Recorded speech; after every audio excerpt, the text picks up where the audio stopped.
Lucia Herrera s'éveilla alors que le soleil perçait à peine les fentes de la tôle ondulée. Dans la pièce voisine, sa mère toussait de nouveau, cette toux rauque et sèche qui semblait lui déchirer la poitrine. Lucia se leva sans bruit, marcha pieds nus sur le sol de ciment glacé, et ouvrit le robinet. Rien. Encore une fois, plus une goutte. « Maman, y a plus d'eau » murmura-t-elle en passant la tête derrière le rideau qui séparait les deux pièces de la maison. Sandra Herrera tenta de se redresser sur le matelas posé à mi le sol, mais une nouvelle quinte de tout la plia en deux. « Va demander à Doña Carmen, mon cœur. Dis-lui que je la paierai demain. » Lucia hocha la tête et enfila sa robe jaune, la seule qui lui allait encore. Ses tonnes étaient cassées, mais peu importait. Elle avait l'habitude de marcher sans elle. Elle prit le bidon en plastique et sortit de la chambre qu'elle louait à l'arrière d'une vieille ferme délabrée. Pendant ce temps, à 30 km de là, Rodrigo Montalvo consulte les details of production sur son iPad, juste avant de descendre de sa BMW. L'immeuble de verre de Montalvo Textile se dressait fièrement dans le centre financier de Medellín. Sa secrétaire l'attendait déjà dans le hall, un café à la main. « Bonjour, monsieur Montalvo. Les investisseurs japonais ont confirmé la visioconférence pour 9 heures. L'ingénieur Vargas a besoin de votre signature pour les contrats avec le Guatemala. » Et Thomas, demanda Rodrigo en se retournant vers la voiture. Son fils de 4 ans s'était endormi sur la banquette arrière pendant le trajet. Rodrigo fronça les sourcils. La nounou n'était pas encore arrivée. Carmen avait appelé. « Monsieur, votre fils a de la fièvre. Elle ne pourra venir qu'en début d'après-midi. » Rodrigo consulta sa montre. 8h15. Il ne pouvait pas annuler cette réunion. On la préparait depuis des mois. Les Japonais avaient déjà investi chez 2 de leurs concurrents. Ce n'était pas le moment de tout gâcher. Thomas peut rester dans la voiture. Il y a la clim. La réunion ne durera pas plus d'1 heure. Vous êtes sûr, monsieur? Je peux appeler une autre nounou depuis. Il n'y a pas le temps. L'enfant dort, il ne se réveillera pas. Rodrigo activa le verrouillage automatique de la BMW, vérifia que la climatisation était poussée au maximum, et referma doucement la portière. Thomas ne bougea pas d'un cil. À Cortizo, Lucia revenait, le bidon plein d'eau dans les bras, quand elle vit sa mère étendue sur le sol de la chambre. Sandra tremblait, ses lèvres étaient devenues violettes. « Maman? Qu'est-ce qui t'arrive? J'arrive pas à bien inspirer. » Lucia, haine cherchait de l'aide. Lucia laissa tomber le bidon. L'eau se répandit sur tout le sol de ciment. Elle courut vers la porte, puis s'arrêta. Qui pouvait-elle appeler? Doña Carmen travaillait au marché jusqu'à la nuit. Don Miguel était toujours ivre. Les autres voisins ne les connaissaient presque pas. « Maman, je vais chercher des médicaments. Bouge pas, d'accord ?» Sandra tenta de la retenir, mais Lucia avait déjà filé. Cet homme brisé claquait sur l'asphalte alors qu'elle courait vers l'avenue principale. Il lui fallait trouver une pharmacie, un médecin, n'importe qui saurait quoi faire. Le soleil tapait fort déjà, écrasant la ville sous sa chaleur blanche. Arrivée au centre, les voitures filaient à vive allure, les passants marchaient d'un pas pressé. Personne ne la regardait. Elle était invisible, comme toujours. Au 20e étage de l'immeuble, Rodrigo présentait les projections de croissance à travers l'écran. Les investisseurs japonais posaient des questions techniques auxquelles il répondait avec assurance. Montalvo Textile était sa vie, sa fierté, son héritage pour Thomas. « Monsieur Montalvo » chuchota sa secrétaire, interrompant la présentation. « Excusez-moi, mais il y a une urgence au parking. »« Pas maintenant, Patricia. On est en train de conclure le contrat le plus important de l'année. C'est au sujet de votre fils, monsieur. » Le monde s'arrêta pour Rodrigo. La voix japonaise devint un murmure lointain. Il se leva brusquement de la table, renversa sa chaise, et courut vers l'ascenseur sans dire un mot.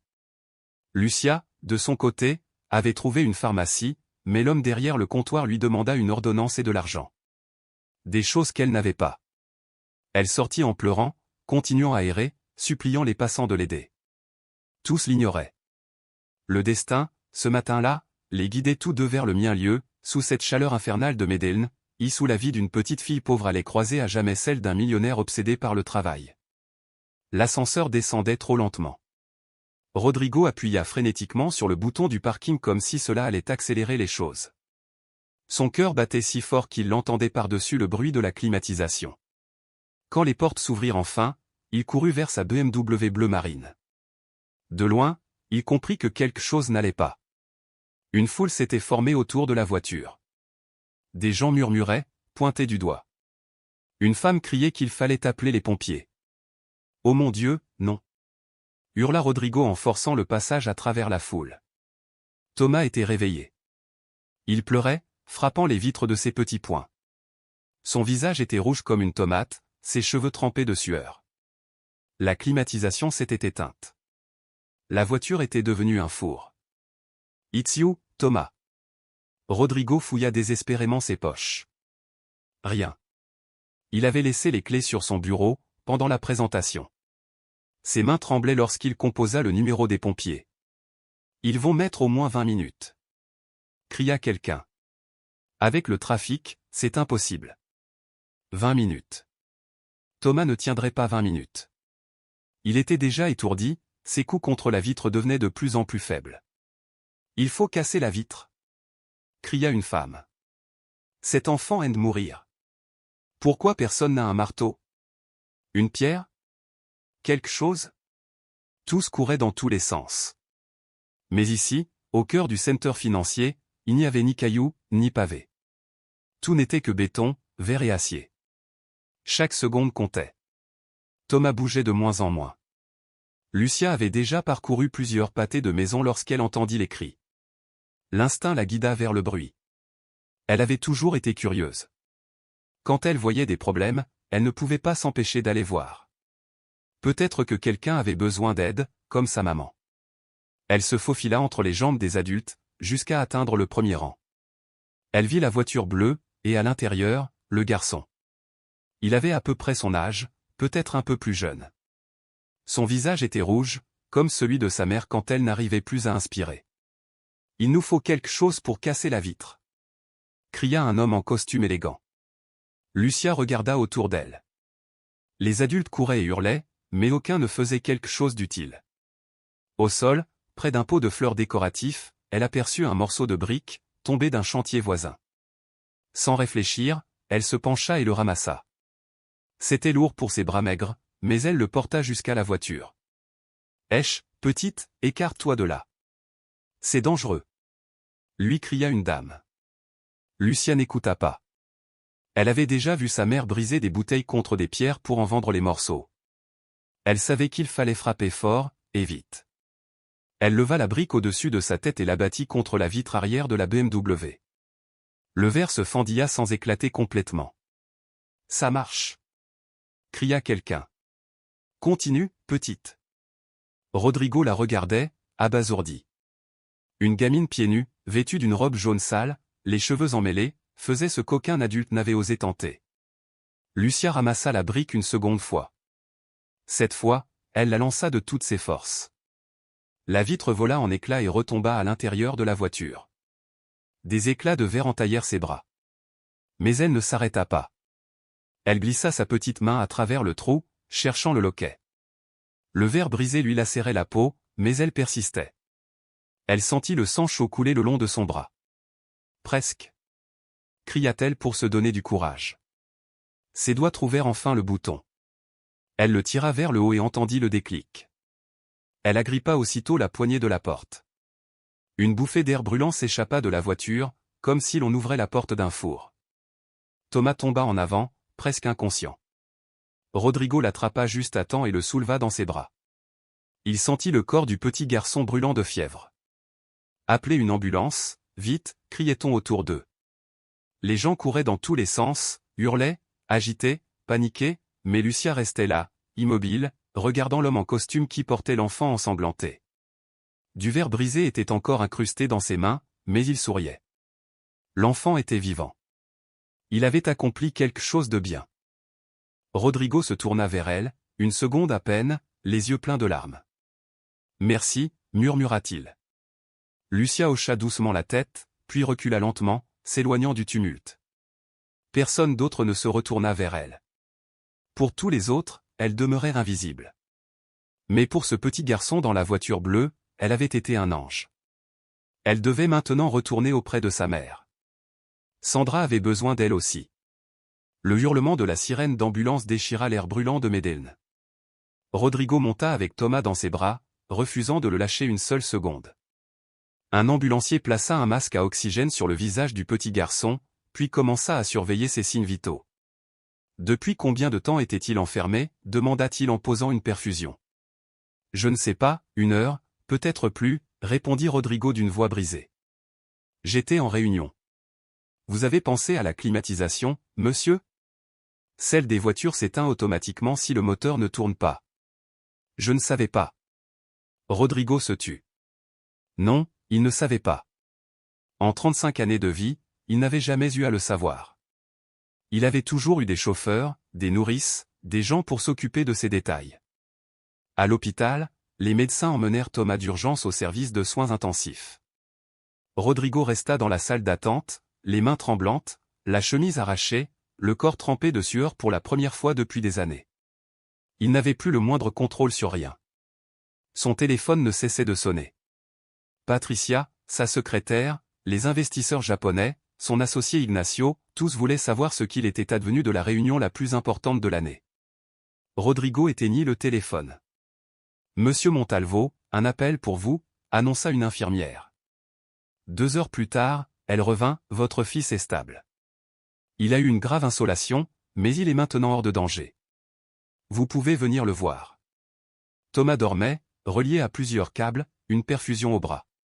Son visage n'était plus rouge, mais d'une pâleur inquiétante. Rodrigo s'assit près du lit et lui prit la main. Mon petit, pardonne-moi, fils. Pardonne-moi d'avoir été un idiot. Un médecin entra avec un dossier à la main. Monsieur Montalvo, je dois vous parler. Votre fils va bien, mais je suis obligé de signaler l'incident aux services sociaux. C'est le protocole dans les cas de négligence infantile. Docteur, c'était un accident. Je ne. Monsieur, on ne laisse pas un enfant de 4 ans seul dans une voiture, surtout par cette chaleur. Heureusement, quelqu'un a agi rapidement. Sinon, nous parlerions aujourd'hui d'une tragédie. Rodrigo se passa les mains dans les cheveux. Il avait raison. C'était bien de la négligence. Il avait mis son travail avant la vie de son propre fils. Docteur, la fille qui a brisé la vitre, vous savez qui c'est? Je dois la retrouver pour la remercier. Des témoins avaient parlé d'une gamine pieds nus, en robe jaune sale. Elle s'était éloignée après le sauvetage. Personne ne connaissait son nom. Ce soir-là, Rodrigo quitta l'hôpital avec Thomas endormi dans ses bras. Son fils allait bien, mais lui, il se sentait brisé à l'intérieur. Il conduisit lentement vers sa maison, là-bas dans le village, en pensant à cette fille en robe jaune. C'était elle qui avait sauvé son fils pendant que lui parlait d'argent et de profit.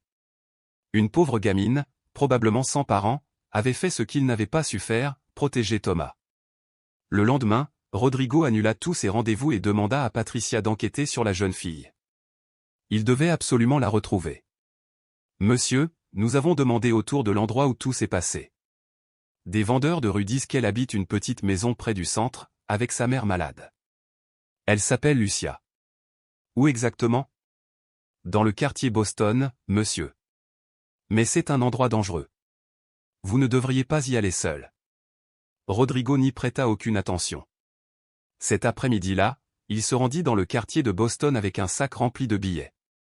Il voulait offrir de l'argent à la fille, payer ses soins pour les coupures, lui acheter des vêtements neufs, tout ce qui serait nécessaire.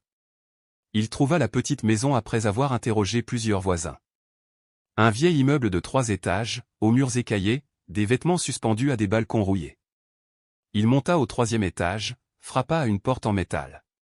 Une voix faible répondit de l'intérieur. Qui est-ce? Je cherche Lucia. Je suis le père du garçon qu'elle a sauvé hier. La porte s'ouvrit lentement. Lucia apparut, les bras bandés, vêtue de la même robe jaune, plus sale encore que la veille. Bonjour, dit-elle à voix basse. Bonjour, Lucia. Je suis venu te remercier d'avoir sauvé mon fils. Rodrigo sortit une liasse de billets de sa poche. C'est pour toi. Pour que tu puisses acheter ce dont tu as besoin, et pour payer un médecin afin de soigner tes blessures. Lucia regarda l'argent, mais ne le prit pas. Je n'ai pas besoin d'argent, dit-elle. Mais ma maman a besoin de médicaments. Tu connais des docteurs? Rodrigo rangea l'argent, déconcerté. C'était la première fois que quelqu'un refusait son argent. Puis-je rencontrer ta maman?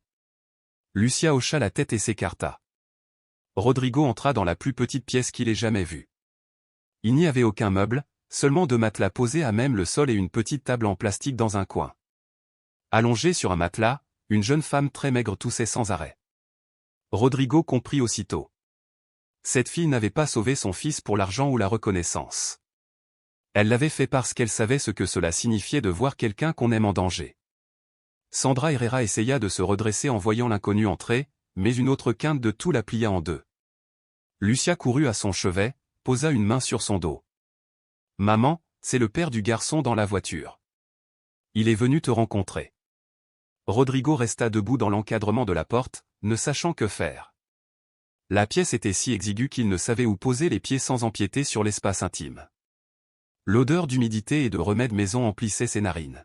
« Madame, je suis Rodrigo Montalvo. Votre fille a sauvé la vie de mon fils hier. » Sandra le regarda avec méfiance.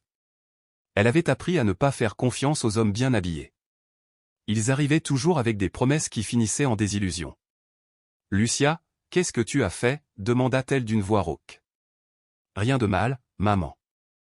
J'ai juste aidé un enfant enfermé dans une voiture. » Rodrigo s'accroupit pour être à la hauteur de Sandra. « Madame, sans votre fille, mon Thomas serait mort. C'est ce que les médecins m'ont dit. Je veux vous aider toutes les deux, pour ce que vous voudrez. » « Nous n'avons pas besoin de charité, » répliqua Sandra, bien que sa voix fût faible. « Ce n'est pas de la charité, c'est une dette. » Quand avait-elle vu un médecin pour la dernière fois? Elle resta silencieuse. Elle n'était pas allée à l'hôpital depuis des mois. Ses papiers n'étaient pas à jour.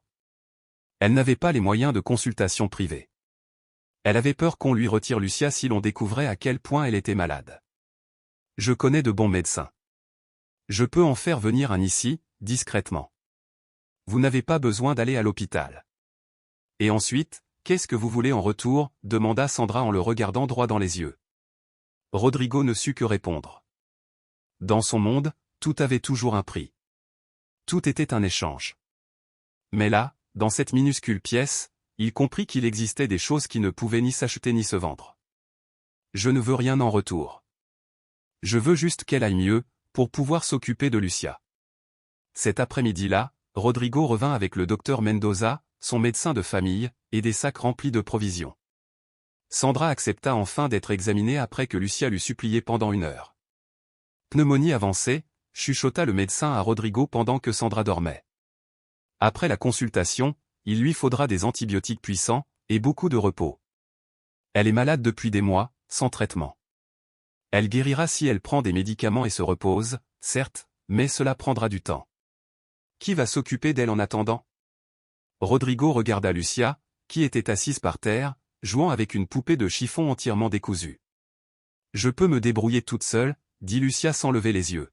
« Je sais déjà faire cuire le riz et puiser de l'eau. » Le cœur de Rodrigo se brisa.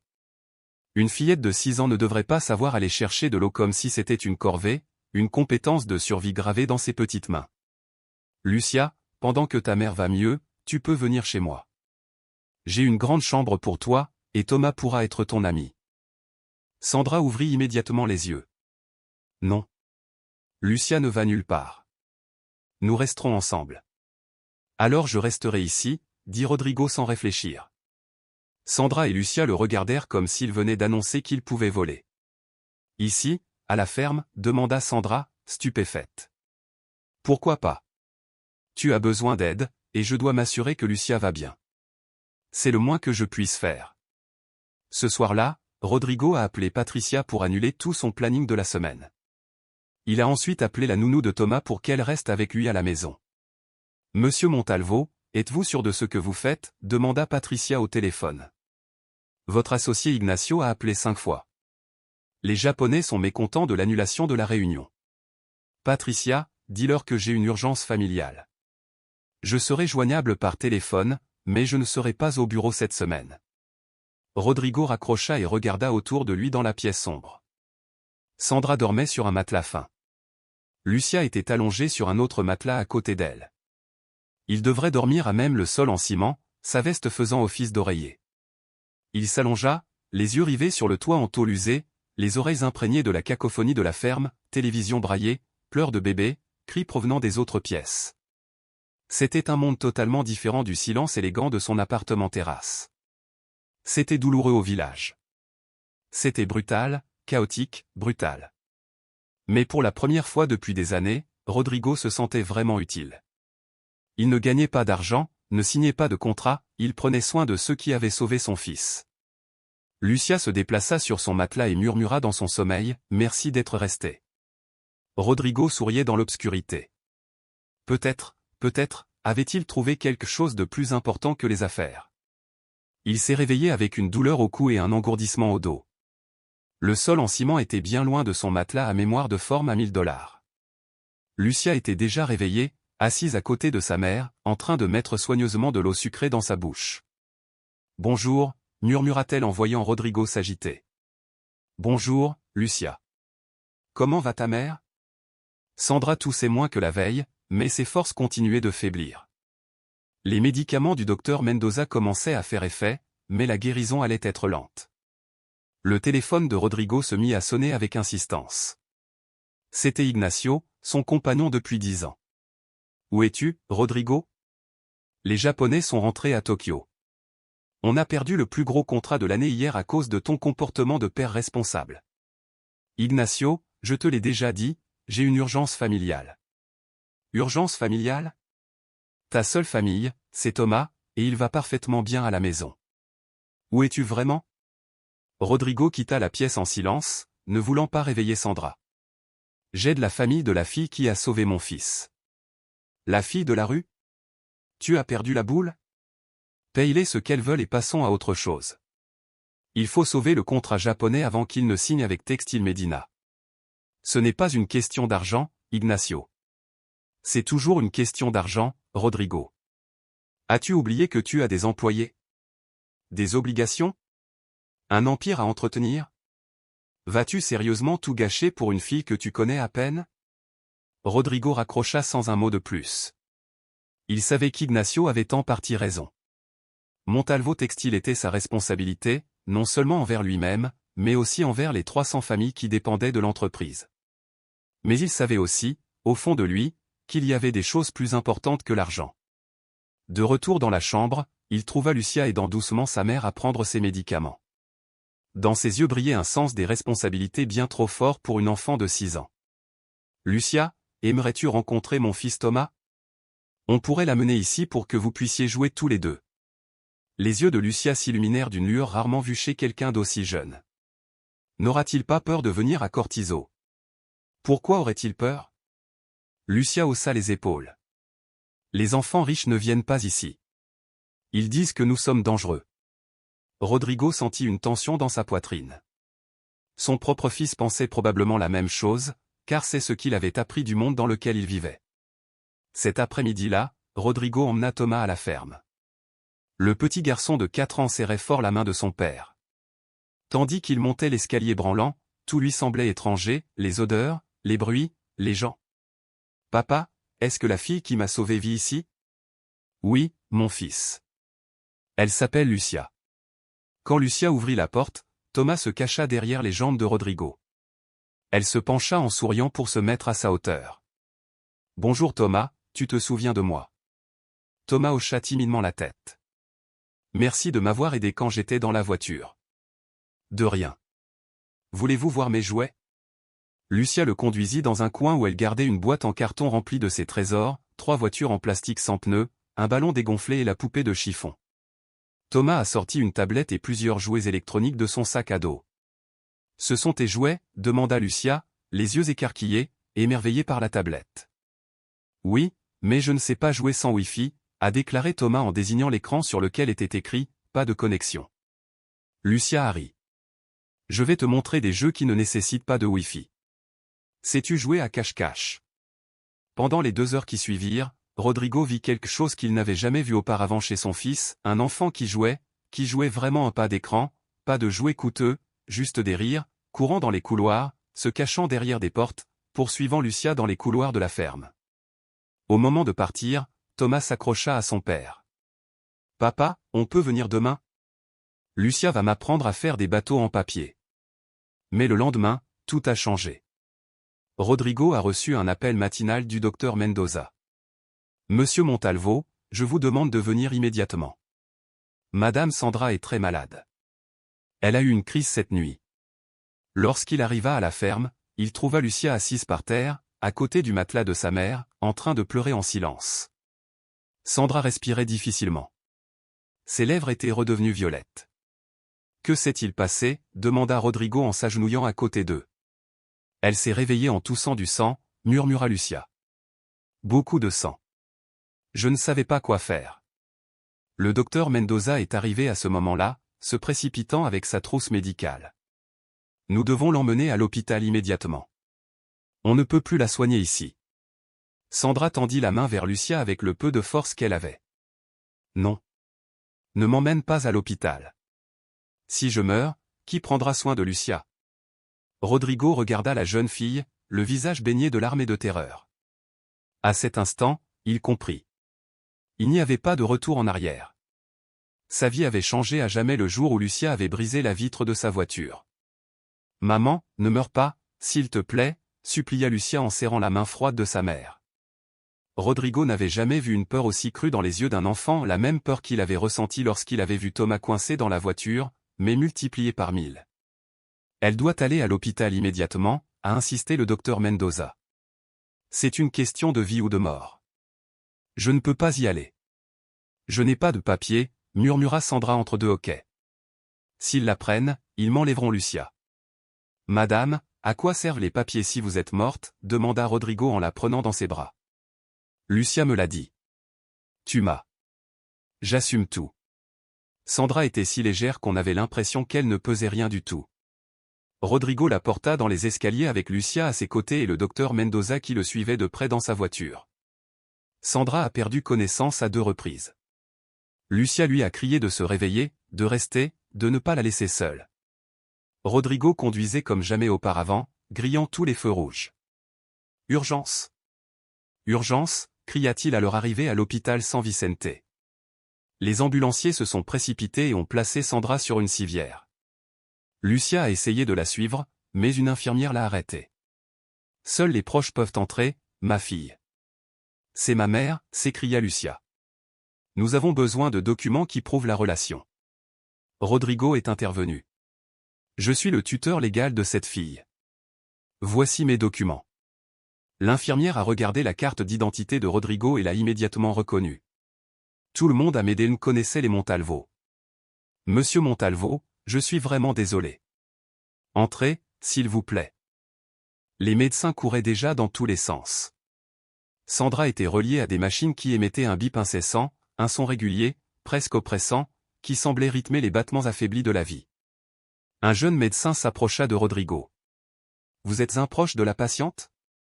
Je suis Rodrigo, répondit-il, le regard rivé sur Lucia, qui, elle, le fixait avec une lueur d'espoir dans les yeux. Je suis son tuteur légal. C'était un mensonge. Mais c'était la seule manière de permettre à la petite de rester. Elle souffre d'une infection très avancée dans les poumons. On appelle cela une septicémie. En somme, son corps se bat contre une infection si violente qu'elle attaque ses propres organes. Est-ce qu'elle va mourir? Demanda Lucia d'une voix presque imperceptible. Le médecin se pencha, la voix tremblante, pour se mettre à sa hauteur. Nous allons tout faire pour la sauver, oui, mais elle doit rester ici pendant de nombreux jours. Pendant les 6 heures suivantes, Rodrigo et Lucia se relayèrent auprès de Sandra, sans jamais quitter la chambre. La fillette refusait de lâcher la main de sa mère, même pour aller aux toilettes. Lorsque Sandra s'endormit sous l'effet des médicaments, Lucia murmura. « Monsieur Rodrigo, vous croyez que ma maman va mourir ?» Rodrigo resta silencieux. Les médecins avaient été honnêtes. L'état de Sandra était grave. Elle était arrivée à l'hôpital presque trop tard. Ta maman est une battante, Lucia. Regarde tout ce qu'elle a fait pour s'occuper de toi. Elle ne va pas abandonner aussi facilement. À 10 heures du soir, Sandra ouvrit les yeux. Son regard chercha immédiatement Lucia. Mon amour, ça va? Oui, maman. Monsieur Rodrigo m'a acheté un sandwich et un jus. Sandra regarda Rodrigo avec gratitude. Si quelque chose m'arrive, prends soin d'elle, s'il te plaît. C'est la seule bonne chose que j'ai faite dans ma vie. Il ne lui arrivera rien, répondit Rodrigo, bien qu'au fond de lui, la peur le rongeait. Mais à minuit, les machines se mirent à biper plus fort. Sandra commença à convulser. Les médecins accoururent et l'emmenèrent hors de la chambre. Rodrigo et Lucia restèrent pétrifiés. « Que se passe-t-il » cria la petite. « Ta maman se bat, ma chérie. Les médecins font tout ce qu'ils peuvent. » Lucia s'effondra dans le couloir, en pleurs. Rodrigo s'assit à côté d'elle et la serra contre lui. C'était la première fois depuis des années qu'il prenait quelqu'un dans ses bras, en dehors de Thomas. « Monsieur Rodrigo, est-ce que vous allez m'envoyer à l'orphelinat si ma maman meurt ?» La question lui brisa le cœur. « Tu veux aller à l'orphelinat ?»« Non, je veux rester avec vous et Thomas. Vous êtes mes amis. » Rodrigo sentit quelque chose se fissurer en lui. Cette petite fille avait sauvé son fils, et désormais, elle était son seul espoir de ne pas sombrer dans une solitude totale. « Lucia, quoi qu'il arrive à ta maman, tu n'iras pas à l'orphelinat. Je te le promets. » Elle le regarda, les yeux embués de larmes, mais pleins d'espérance. « Vraiment ? Vraiment. Tu fais partie de ma famille maintenant. » À cet instant, le médecin sortit de la chambre, le visage grave. Rodrigo se prépara au pire. Le médecin ôta ses gants, s'approcha d'eux. Lucia s'agrippa au bras de Rodrigo. « La crise est passée, dit-il. Votre mère est stable, mais elle est passée tout près. Les prochains jours seront décisifs. » Lucia laissa échapper un souffle qu'elle retenait depuis trop longtemps. « Je peux la voir ? » « Oui, mais elle dort. Les médicaments vont la maintenir ainsi un bon moment. » Ils entrèrent dans la chambre. Sandra était reliée à encore plus de machines qu'avant. Sa respiration semblait forcée, mais régulière. Lucia s'installa sur la chaise près du lit et prit la main de sa mère. « Maman, ne pars pas encore. J'ai encore besoin de toi. » Rodrigo, lui, restait debout près de la fenêtre, regardant la ville de Medellín illuminée. Son téléphone avait sonné 20 fois cette nuit-là. Ignacio, Patricia, des clients importants. Tous voulaient savoir où il était, ce qu'il en était des contrats, quand il reviendrait au bureau. Pour la première fois de sa vie, ces appels lui semblaient sans importance. « Monsieur Rodrigo, demanda Lucia, d'une voix hésitante. C'est vrai que vous ne m'enverrez pas à l'orphelinat ? Vous l'avez promis, mais parfois les adultes promettent et oublient. » Rodrigo s'approcha et s'assit à côté d'elle. « Lucia.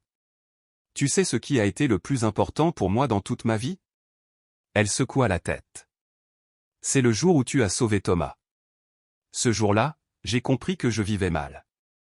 Je croyais que le plus important, c'était le travail, l'argent, le succès. Mais je me trompais. Et maintenant, vous pensez que le plus important, c'est quoi ? Prendre soin de ceux qu'on aime. Toi, tu as pris soin de Thomas sans le connaître. Moi, je veux prendre soin de toi. » Lucia sourit pour la première fois de la journée. « Thomas sera d'accord ? Il t'aime déjà comme une sœur. » Le téléphone sonna de nouveau. C'était encore Ignacio. « Rodrigo, ça ne va plus. Les actionnaires demandent après toi. Medina Textile a profité de ton absence pour nous voler 3 contrats. Quand comptes-tu revenir à la réalité ? Ignacio, appelle une réunion des actionnaires pour demain à 15h. Où ça ? Au bureau ? Pas à l'hôpital San Vicente, j'espère ? Au bureau. Salle de réunion, 5e étage. Et appelle-les tous. J'ai une annonce importante à faire. » Le lendemain, Rodrigo confia Lucia à une infirmière amie du docteur Mendoza, puis descendit au 5e étage. Dans la salle, les 5 principaux actionnaires de Montalvo Textile étaient réunis, dont Ignacio. « Merci d'être venu. Je sais que la semaine a été difficile pour l'entreprise. Rodrigo, nous avons perdu le contrat avec les Japonais. 3 clients sont passés à la concurrence. Et des rumeurs circulent sur une dépression nerveuse de ta part, dit Ignacio. On a besoin de savoir ce qui se passe. Ce qui se passe, c'est que j'ai compris quelque chose d'important. J'ai dirigé cette entreprise pendant 15 ans, travaillé 70 heures par semaine, raté des moments cruciaux avec mon fils. Et tout ça, pourquoi ? Pour avoir plus d'argent que je ne pourrai jamais dépenser? Les actionnaires échangèrent des regards inquiets. Rodrigo, nous comprenons l'importance du succès, mais où veux-tu en venir? Demanda don Alberto, l'actionnaire le plus âgé. J'en viens au fait, je démissionne de la présidence de Montalvo Textile. Un silence de plomb s'abattit sur la pièce. Ignacio devint livide. Tu es fou. Tu vas tout jeter pour une gamine des rues? Ne l'appelle pas comme ça, répondit Rodrigo, la voix ferme. Cette petite a plus de courage et de dignité que nous tous réunis. Elle m'a rappelé ce que j'avais oublié, qu'il existe des choses plus importantes que l'argent. Et l'entreprise? Demanda don Alberto. Ignacio pourrait devenir le nouveau président. Il connaît le business aussi bien que moi. Je resterai actionnaire, mais je ne gérerai plus les opérations quotidiennes. Réfléchis, Rodrigo. Tu prends une décision émotionnelle. Tu vas le regretter. Non, Ignacio. Pour la première fois depuis des années, je prends une décision avec lucidité. J'ai été un bon homme d'affaires, mais un mauvais père. Je ne veux pas refaire la même erreur. Rodrigo se leva de table. La décision est prise.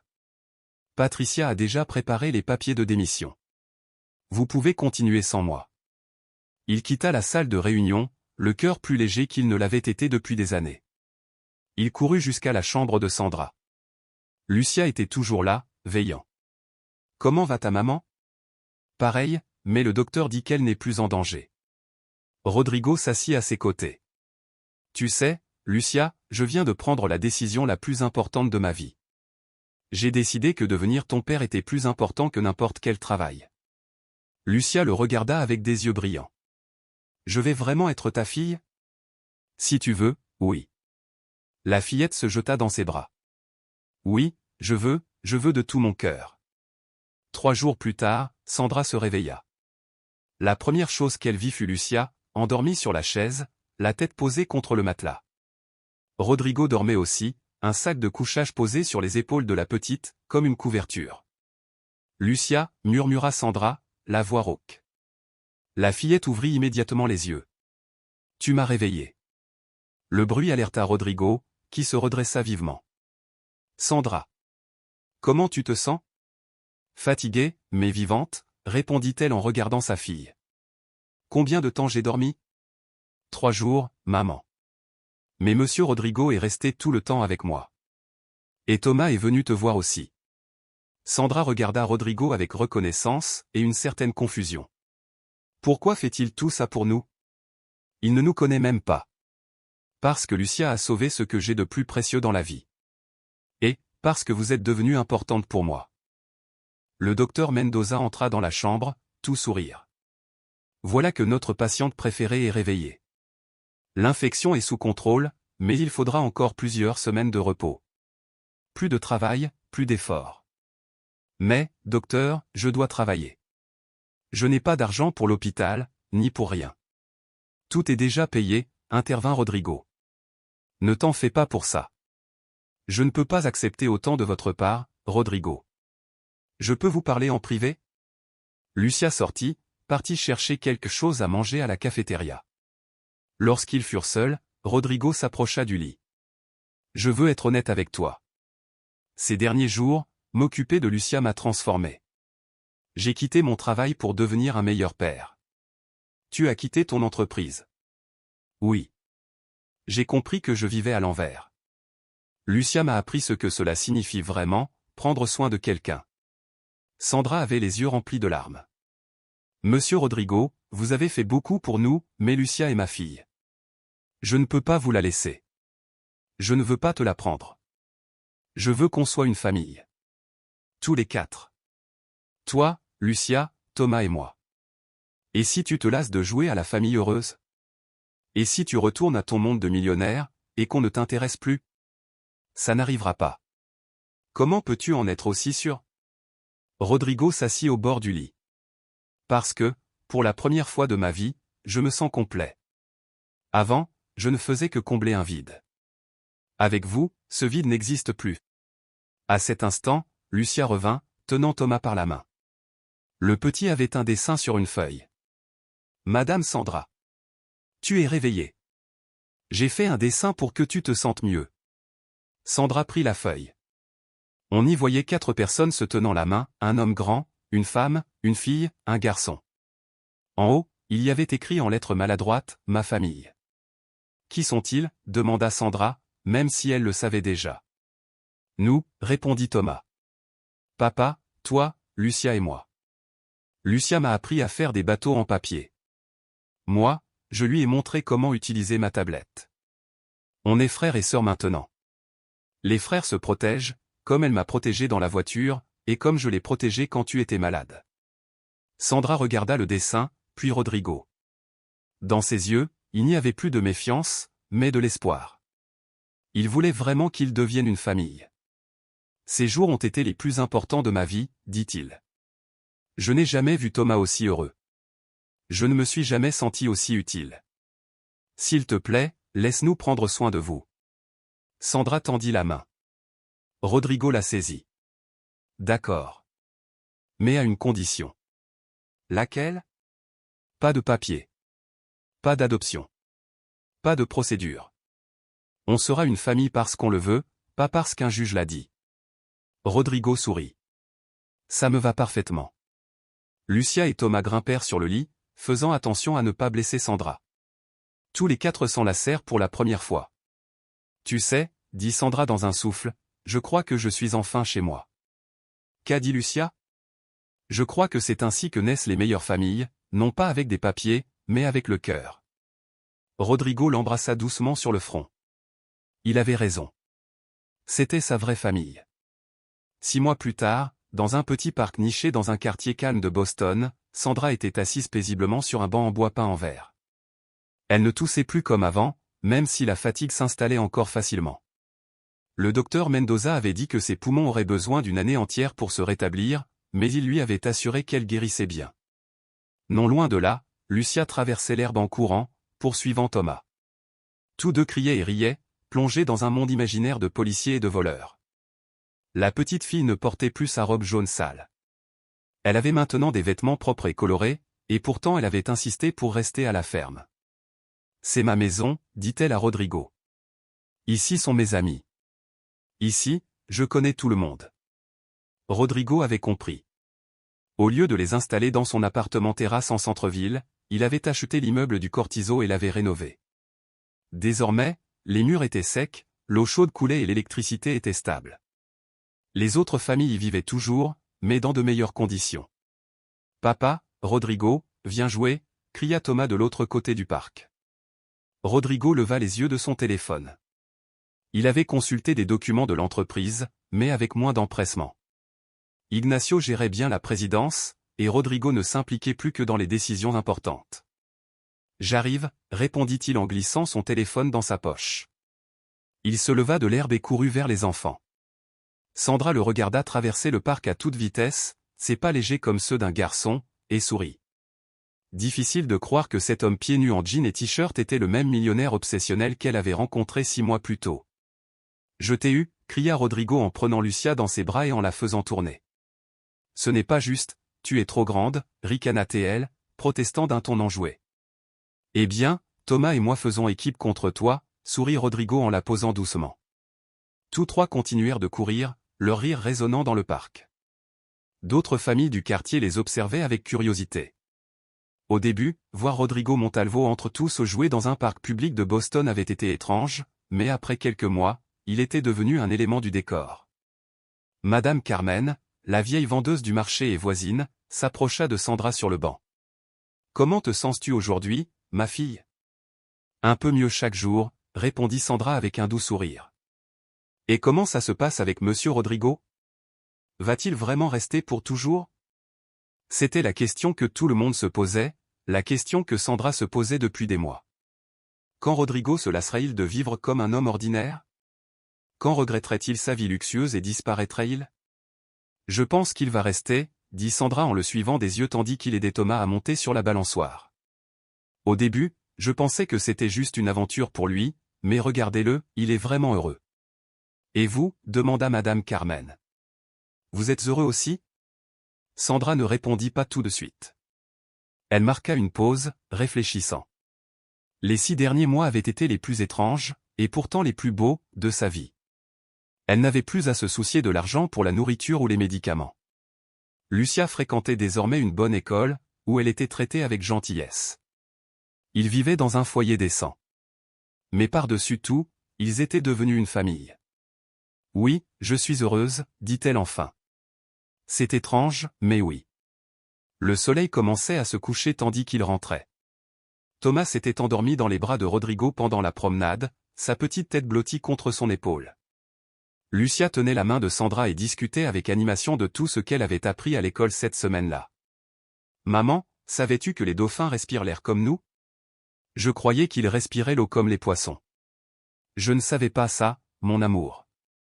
Que as-tu appris d'autre ? » En montant les escaliers de la ferme rénovée, Rodrigo sentit cette chaleur familière dans sa poitrine, cette certitude tranquille qu'il avait fini par reconnaître comme une forme de paix. Il était au bon endroit, faisait ce qu'il fallait, avec les bonnes personnes. Les réunions de travail interminables qui s'éternisaient jusqu'à 22 heures ne lui manquaient plus.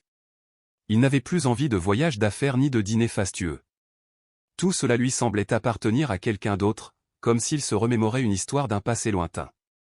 Une fois à l'intérieur, Sandra s'allongea sur son nouveau lit, s'étirant contre les draps propres. Rodrigo déposa délicatement Thomas sur le petit matelas qu'ils avaient installé dans un coin de la pièce. Lucia alla dans la salle de bain, se changea et se brossa les dents. La salle de bain fonctionnait désormais parfaitement, comme tout le reste de leur nouvelle vie. « Papa » murmura Lucia en s'allongeant à côté de lui. « Oui, Lucia ?» Elle s'est rapprochée, prenant sa main dans la sienne. « Merci d'être resté, Rodrigo. » Il sentit un frisson parcourir sa colonne vertébrale, son cœur soudainement rempli à ras-bord de quelque chose de chaud, de puissant et de réel. « Merci, de m'avoir appris ce qui compte vraiment, » murmura-t-il en retour. Lucia souriait dans le noir, ses paupières se fermant lentement, écoutant la respiration calme de sa nouvelle famille autour d'elle. Rodrigo était allongé là, immobile, conscient dans le silence d'avoir trouvé ce qu'il cherchait depuis toujours, sans même le savoir. Ce n'était pas l'argent. Ce n'était pas le succès. Ce n'était pas le pouvoir. C'était resté. L'histoire de Rodrigo et Lucia vous a-t-elle touché ? Elle nous rappelle que les plus grandes leçons de vie naissent souvent des endroits les plus inattendus. Un simple acte de courage d'une fillette de 6 ans a changé à jamais le destin de toute une famille.